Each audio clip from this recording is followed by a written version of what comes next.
Indian economy पर चिंता जताई जा रही है। रुपया गिर रहा है, विदेशी निवेशक भारत से जा रहे हैं, तेल महंगा हो रहा है और पश्चिम एशिया में चल रहे युद्ध के चलते भारत का इंपोर्ट बिल बढ़ने का डर तो है ही। नामी गिरामी अर्थशास्त्री लगातार लिख रहे हैं कि कुछ बदलने की जरूरत है। इसी सूरत हाल को बदलने के लिए 5 जून को कुछ बड़े ऐलान हुए सरकार और आरबीआई की तरफ से। कहने वाले इसे इकॉनमी का रेस्क्यू ऑपरेशन कह रहे हैं। क्या ये सच है? इस वीडियो में हम इस सवाल का जवाब तलाशेंगे। अर्थशास्त्र की कोई भारी भरकम क्लास नहीं होगी। हमारे आपके घर मोहल्ले की भाषा में रोजमर्रा के उदाहरणों से समझेंगे कि नरेंद्र मोदी सरकार ने विदेशी निवेशकों का टैक्स क्यों माफ किया, आरबीआई ने विदेशी डॉलर के लिए अपने वीआईपी दरवाजे क्यों खोले, रेपो रेट क्यों नहीं बदला और कैसे भारत के ताज़ा जीडीपी आंकड़े एक तरफ कुछ को जश्न मनाने का मौका दे रहे हैं, दूसरी तरफ महंगाई पर आरबीआई का अनुमान खतरे की घंटी बजा रहा है। नमस्ते, सौरभ द्विवेदी नाम है हमारा और ये है इंडियन एक्सप्रेस हिंदी। कहानी की शुरुआत करते हैं उस बीमारी से जिसका इलाज 5 जून को खोजने की कोशिश हुई। बीमारी का नाम विदेशी पोर्टफोलियो निवेशकों यानी एफपीआईज का भारत से जाना। आपके मन में सवाल आएगा कि ये विदेशी निवेशक हमारे लिए ऐसे भी क्या जरूरी हैं, इनके जाने से क्या आफत आ जाएगी? इस सवाल का जवाब देने के लिए हम कुछ डेटा आंकड़ा बताएंगे आपको। बोझिल लग सकता है पर ध्यान से सुनिएगा। तो बात यह है कि हमारे देश में विदेश से ढेर सारा सामान खरीदा जाता है। इस इंपोर्ट के मुकाबले एक्सपोर्ट रहता है कम। इसको कहते हैं व्यापार घाटा। हमारे सर्विस सेक्टर की कमाई से ये घाटा थोड़ा कम जरूर होता है पर पूरी तरह भरता नहीं। इस घाटे को भरने, हमारे बैलेंस ऑफ पेमेंट को पॉजिटिव रखने का काम ये विदेशी निवेशक करते हैं। आप कह सकते हैं कि निवेशक बोरा भरकर डॉलर लाते हैं। पर हुआ क्या? पिछले कुछ वर्षों में नेट फॉरेन डायरेक्ट इन्वेस्टमेंट यानी एफडीआई बहुत कम हुआ। 2024-25, 25-26 को मिला दें तो 9 अरब डॉलर यानी 85,000 करोड़ से भी कम रहा। ऊपर से विदेशी निवेशकों ने 2026 में अब तक भारतीय शेयर बाजार से करीब 2.5 लाख करोड़ रुपए निकाल लिए। 2024 की शुरुआत से देखें तो यह आंकड़ा जाके 47 अरब डॉलर यानी करीब 4.5 लाख करोड़ रुपए की बड़ी निकासी का है। नतीजा 24-25 में हमारा बीओपी घाटा 47,000 करोड़ था। 25-26 की शुरुआती 3 तिमाहियों में बढ़कर 3 लाख करोड़ हो गया। अर्थशास्त्रियों का मानना है कि 26-27 में घाटा 5,70,000 करोड़ तक जा सकता है। एचडीएफसी बैंक की चीफ इकोनॉमिस्ट साक्षी गुप्ता ने भी इस गैप को 4 से 5 लाख करोड़ रुपए तक का बताया है। यानी जब देश से इतना डॉलर बाहर जाएगा तो हमारा रुपया कमजोर होगा ही। पिछले 1 साल में रुपया 10.3% टूटा। पिछले महीने ये डॉलर के मुकाबले 97 के खतरनाक स्तर को लगभग छूने वाला था और इसीलिए विदेशी निवेशकों का भारत में रहना जरूरी है। अब पर सवाल ये कि ये विदेशी निवेशक जा क्यों रहे हैं? इनके इक्विटी यानी शेयर बाजार और बॉन्ड्स यानी कर्ज बाजार का फर्क समझना जरूरी है। इसको समझने के लिए मान लीजिए आपके दोस्त ने एक रेस्टोरेंट खोला, उसको इन्वेस्टमेंट की जरूरत है। आप उसे 2 तरह से पैसे दे सकते हैं। पहला तरीका इक्विटी, यानी आपने उसे 1 लाख रुपए दिए और कहा कि ब्रो तू 10% का हिस्सेदार है। रेस्टोरेंट चला तो मुनाफा, डूबा तो पैसा खत्म, पर रिस्क ज्यादा है इसलिए रिटर्न की कोई लिमिट नहीं। दूसरा तरीका है बॉन्ड। आपने अपनी दोस्त से कहा सिस्टर मैं हिस्सेदार तो नहीं बनूंगी, मैं तुम्हें 1 लाख का लोन दे रही हूँ, मुझे हर साल 7% का फिक्स ब्याज चाहिए। और लेने वाले ने भी कहा ठीक है सिस्टर कोड लॉक हो गया, बात खत्म। रिस्क कम है, ब्याज मिलेगा, मूलधन आपका ही रहेगा। विदेशी निवेशकों ने हमारे शेयर बाजार में जो पैसा लगाया था वो अब निकाल रहे हैं क्योंकि भारत का बाजार अभी बहुत महंगा है। अमेरिका जैसे देशों में ब्याज दरें बढ़ गई हैं, यानी घर बैठे ज्यादा सुरक्षित रिटर्न मिल रहा है। इसके अलावा पश्चिमी एशिया के युद्ध ने डर का माहौल भी बनाया है। सरकार ये बात समझ गई कि विदेशी निवेशक अभी भारत के शेयर मार्केट में रिस्क नहीं लेंगे, तो क्या हम उन्हें देश से जाने दे सकते हैं? जवाब है नहीं। इसलिए नरेंद्र मोदी सरकार ने कहा कि आप हमारे शेयर बाजार में हिस्सेदार मत बनिए, लेकिन सरकारी बॉन्ड्स में कर्ज दे दीजिए, 100% सुरक्षित है। डेटा भी यही बताता है। 2024 से शेयर बाजार से करीब 4 लाख करोड़ रुपए बाहर गए। सरकारी बॉन्ड्स में विदेशी निवेशकों ने 2.5 लाख करोड़ रुपए इन्वेस्ट किए। डीएसपी म्यूचुअल फंड ने भी अपनी रिपोर्ट में कहा कि दुनिया का ध्यान सिर्फ इक्विटी पर रहता है, लेकिन बॉन्ड्स का निवेश छोटा नहीं। जब इक्विटी और एफडीआई से पैसा नहीं आ रहा तो बॉन्ड्स हमारे रुपए को बचा सकते हैं। जो बाहर के निवेशक हैं ये भारत को छोड़ के क्यों जा रहे हैं? इसके 2 कारण हैं। एक, आजकल की दुनिया में America, China, Russia, Japan, south Korea, Taiwan जैसे देश हैं, उनमें अभी सबसे ज़्यादा जो अट्रैक्टिव सेक्टर है वो है आर्टिफिशियल इंटेलिजेंस। ताइवान के TSMC जैसी कंपनी है, साउथ कोरिया में सैमसंग, SK हाइनिक्स जैसी कंपनी है, यूएस में माइक्रॉन है, ओपन AI है, ये सब बड़ी बड़ी आर्टिफिशियल इंटेलिजेंस की कंपनीज है। ये पूरे दुनिया भर से इन्वेस्टर्स का पैसा अट्रैक्ट कर रही हैं। इंडिया में प्रॉब्लम ये है AI का इतना बड़ा कोई अट्रैक्शन अभी तक नहीं आया है।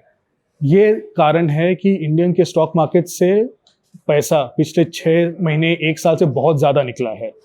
और जा रहा है साउथ कोरिया, जापान, ताइवान जैसे मार्केट्स में। एक बड़ी स्टोरी ये भी है कि इंडिया का जो ग्रोथ रेट है, जो 6.5, 7, 7.5% तक रहा है पिछले 3-4 साल में, इसके अलावा कोई स्पेसिफिक अट्रैक्शन नहीं रहा है इंडिया में जिसके कारण बाहर के निवेशक बोल सके कि अच्छा, इस कारण से हमें इंडिया में इन्वेस्ट करना चाहिए। ऐसे में सरकार ने 5 जून को नियम बदला। तय हुआ कि 1 अप्रैल 2026 से विदेशी निवेशकों को सरकारी बॉन्ड से होने वाली कमाई पर टैक्स नहीं देना होगा। दोनों बड़े टैक्स खत्म कर दिए गए। पहला, कैपिटल गेन टैक्स। ये वो टैक्स है जो बॉन्ड को सस्ते में खरीदकर महंगे में बेचने के मुनाफे पर लगता था। पहले विदेशी निवेशकों को लॉन्ग टर्म यानी 12 महीने से ज्यादा के मुनाफे पर 12.5% और शॉर्ट टर्म मुनाफे पर 30% टैक्स देना पड़ता था, अब 0 है। दूसरा है विदहोल्डिंग टैक्स। टीडीएस की तरह होता है। सरकार विदेशी निवेशकों को ब्याज देने से पहले करीब 20% टैक्स काटती थी। ये दुनिया में सबसे ज्यादा टैक्स था। 2023 में 5% की रियायत खत्म होने के बाद 20% हुआ था। इसे लेकर सेबी के पूर्व सदस्य अनंत नारायण ने पिछले महीने चेतावनी भी दी थी कि ये टैक्स विदेशी निवेशकों के लिए बड़ी रुकावट है। अब सरकार ने इसे भी 0 कर दिया है। अभी भारत के पास 112,42,000 करोड़ रुपए, 112.42 लाख करोड़ रुपए का सरकारी बॉन्ड मौजूद है। इसमें विदेशी निवेशकों ने सिर्फ 3,75,000 करोड़ यानी 3.34% ही खरीदा है। एक्सिस बैंक का अनुमान है कि टैक्स खत्म होने से अगले 2 साल में करीब 5 लाख करोड़ का नया विदेशी पैसा भारत आएगा। और जैसे ये खबर आई, रुपया भी मजबूत हो गया, 95.45 रुपए प्रति डॉलर पर आ गया। रुपया और मजबूत हो, इसके लिए 5 जून को रिजर्व बैंक ऑफ इंडिया यानी आरबीआई ने भी अपनी तरफ से कुछ दरवाजे खोले।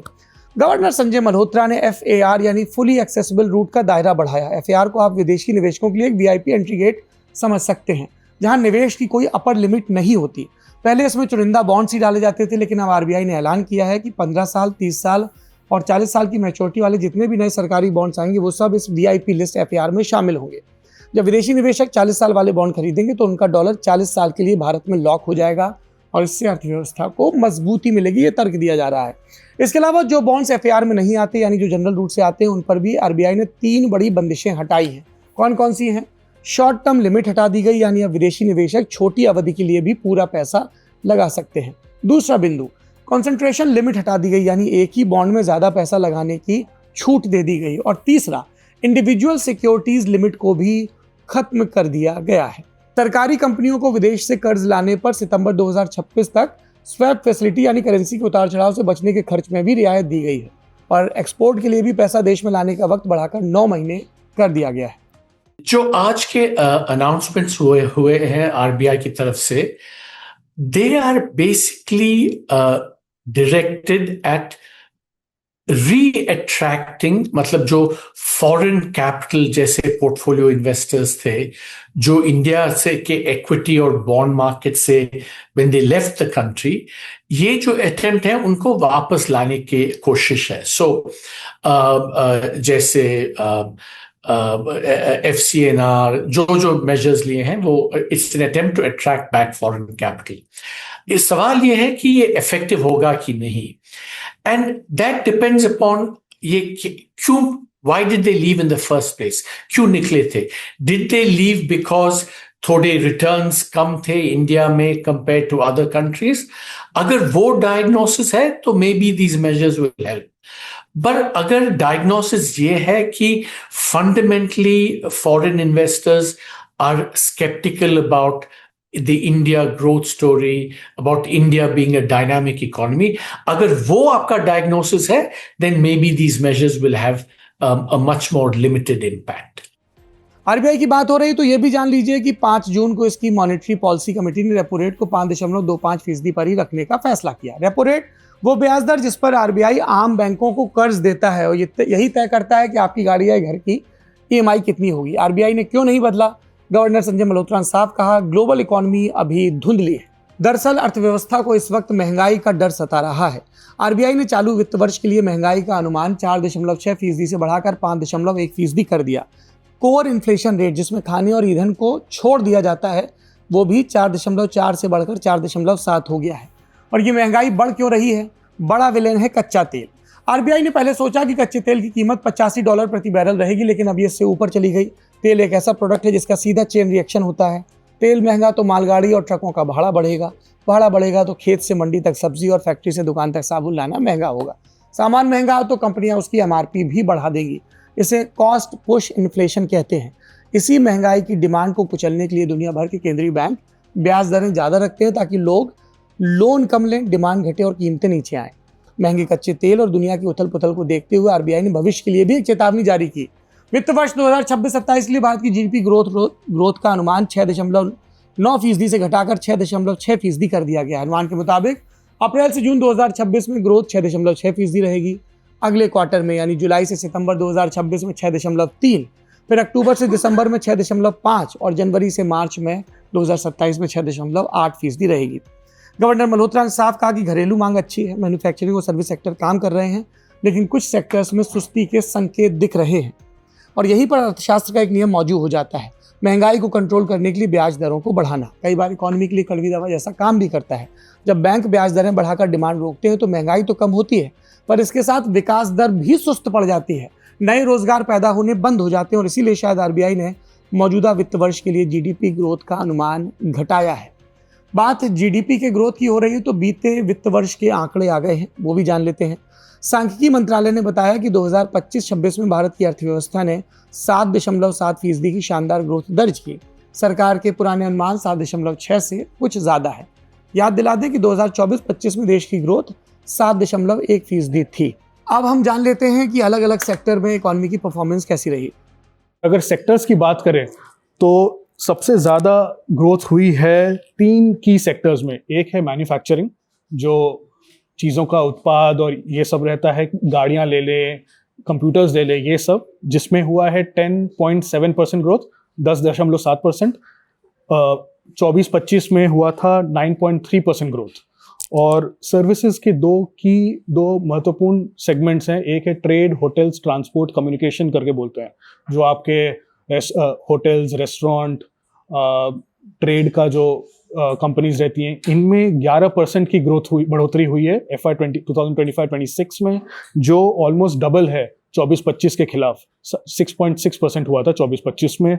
दूसरा financial services, real estate services, IT, ये 2024-25-26 में 10.4% की बढ़ोतरी हुई थी, 24-25 में हुई थी 10%।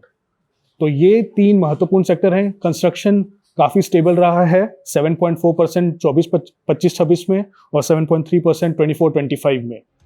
कुल मिलाकर बीते साल के आंकड़े तो अच्छे बता रहे जा रहे हैं, लेकिन वो साल बीत चुका है। पश्चिमी एशिया में चल रहे युद्ध और महंगे ईंधन ने भविष्य की रफ्तार पर और वर्तमान के हालात पर ब्रेक लगा दिया है। भारत सरकार और आरबीआई विदेशी निवेशकों को सरकारी बॉन्ड के जरिए लुभाकर मामला संभालना चाहती है, लेकिन महंगा तेल, बढ़ती महंगाई, ग्रोथ के घटे अनुमान और अर्थव्यवस्था से जुड़े हुए लॉन्ग पेंडिंग रिफॉर्म्स का इंतजार, यानी चुनौतियां अभी खत्म नहीं हुई है। इस वीडियो में इतना ही। आप देखते रहिए इंडियन एक्सप्रेस हिंदी। अगर आपको हमारी पत्रकारिता रास आ रही है तो हमारे चैनल को सब्सक्राइब जरूर करें। मेरा नाम है सौरभ द्विवेदी।